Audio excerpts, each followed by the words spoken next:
Good morning to you guys. Good morning to you both. So we're across from Neighbors Nightclub, a popular spot for the LGBT community to go and have a good time. They've actually been the target of violence several times in the past. They've had a moment of silence within the last 24 hours during Operation as well, of course, noting and honoring the victims down there in Orlando.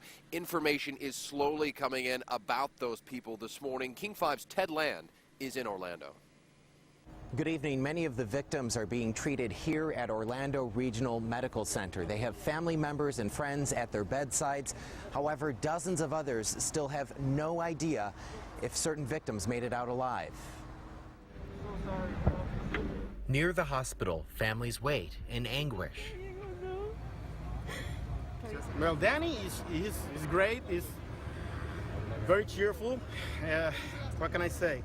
He's the salt of the earth. He's been with this guy, Gene, for what, 10 years probably? Jaime Leon doesn't yet know what happened to his nephew and his nephew's husband. They took this picture last night at the club. Don't lose faith, don't lose the hope, you know? I don't know. Barone Serrano is still looking for his brother Juan and Juan's husband. The uncertainty is just too much. It's terrible, it's terrible. I feel so bad for my aunt because he's like a son for her, you know, and she's in a pretty bad shape. Police will post one list of victims, but then hours could go by until another update. They give us a list of people that are okay, the list of the people that went to 2 hospitals that they're fine. And it's about 50 people already that they were treated. Ted filed that report late last night from Orlando. It's a busy night, busy day there, again, ahead of him. And many, many families finally getting the answer they so needed. We have learned that 48 of the 49 victims have now been identified. 26 of those names have been released. Of course, they're waiting to contact the next of kin for the rest of them. The city of Orlando actually created this website to help get that information out there to families, friends, and update the public.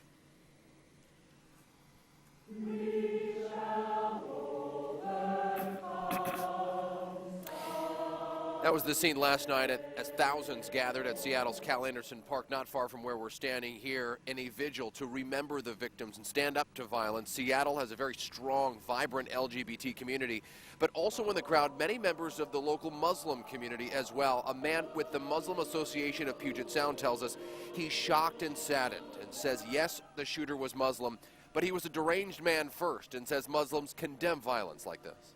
It's very difficult for us, and it's sad for us that he's happened to be a Muslim. But he was, at the end of the day, he was an insane man. Muslims do not believe in taking lives of any other human beings, especially innocent people.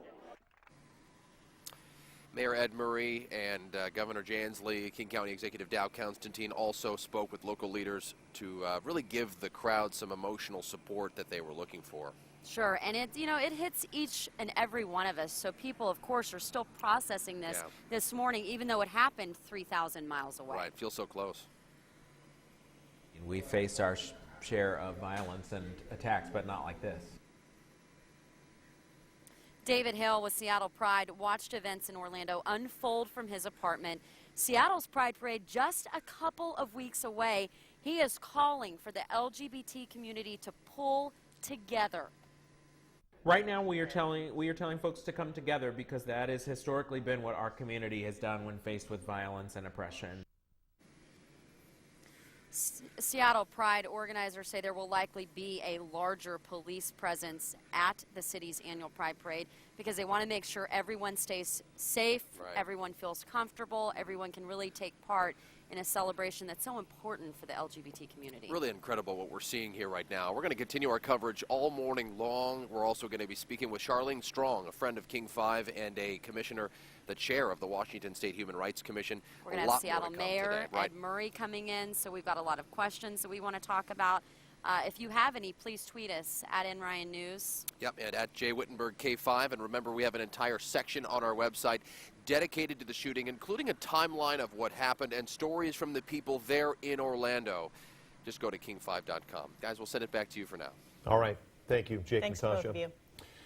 For one man at Seattle's Cal Anderson Park Vigil, the shootings in Orlando hit close to home. Mac Scotty McGregor is an Orlando native and frequented the Pulse nightclub. He says Pulse is not just a nightclub, it's a gathering place for the LGBT community. That's my home. That was my home for most of my life, so it's really difficult. It's the place that you go to come together as a community. So I think it makes people